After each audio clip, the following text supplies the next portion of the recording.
నగరంలోని LB Nagar zone పరిధిలో chain స్నాచర్లు ఒక్కసారిగా రెచ్చిపోయారు. పోలీసులు ఎంత నిఘా పెంచినా బరితెగించిన దుండగులు గంటల వ్యవధిలోనే 3 వేర్వేరు పోలీస్ స్టేషన్ల పరిధిలో వరుస స్నాచింగ్లకు పాల్పడి నగరవాసులను వణికించారు. హయత్ నగర్ పోలీస్ స్టేషన్ పరిధిలోని అంజనాద్రి నగర్లో స్నాచర్లు తొలిసారిగా పనిచేపిస్తారు. రోడ్డుపై వెళుతున్న విజయ అనే మహిళను లక్ష్యంగా చేసుకున్న దుండగులు ఆమె మెడలోని 3.3 తులాల పుస్తెల తాడును బలవంతంగా లాక్కుని క్షణాల్లో పరారయ్యారు. నాగోల్ పోలీస్ స్టేషన్ పరిధిలోని బ్లైండ్స్ కాలనీలో దుండగులు మరింత సాహసానికి పాల్పడ్డారు. సైబర్ క్రైమ్ విభాగంలో ఎస్ఐగా పనిచేస్తున్న తన కుమారుడు వద్దకు వెళ్తున్న మణిమ అనే వృద్ధురాలను వెంబడించిన దుండగులు వెనుక నుంచి బైక్పై వచ్చి ఆ మెడలో 2.5 తులాల పుస్తెల తాడును తెచ్చుకుపోయారు.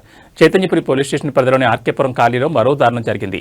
ఆదిలక్ష్మి అనే మహిళ ఇంటి పక్కనే ఉన్న కిరాణా షాప్కు వెళ్తుండగా బైక్పై వచ్చిన స్నాచర్లు ఆమె మెడలోని 1.5 తులాల పుస్తెల తాడును లాక్కెళ్లారు.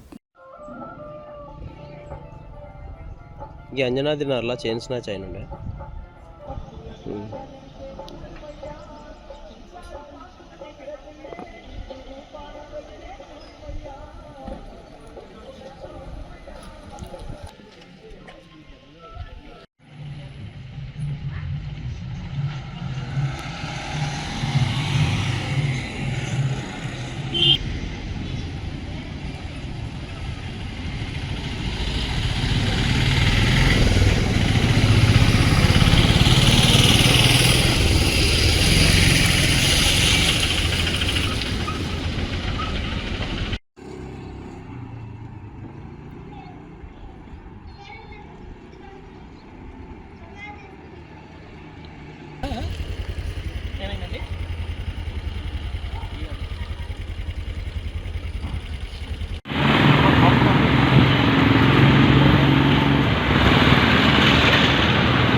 మేము టెంపుల్కి పోయేస్తున్నాం, ఆంజనేయ స్వామి టెంపుల్కి పోయేస్తుంటే కిరాణా షాపులో తను నా పక్కన ఎదురుగా అంటే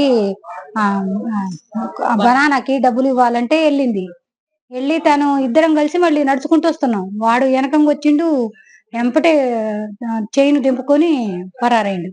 నేను వెనకంగా ఉరికినా కూడా ఎవరు కూడా ఆపలే. అక్కడ దొంగ అంటే నాకే అప్పుడు తొయ్యలేదు.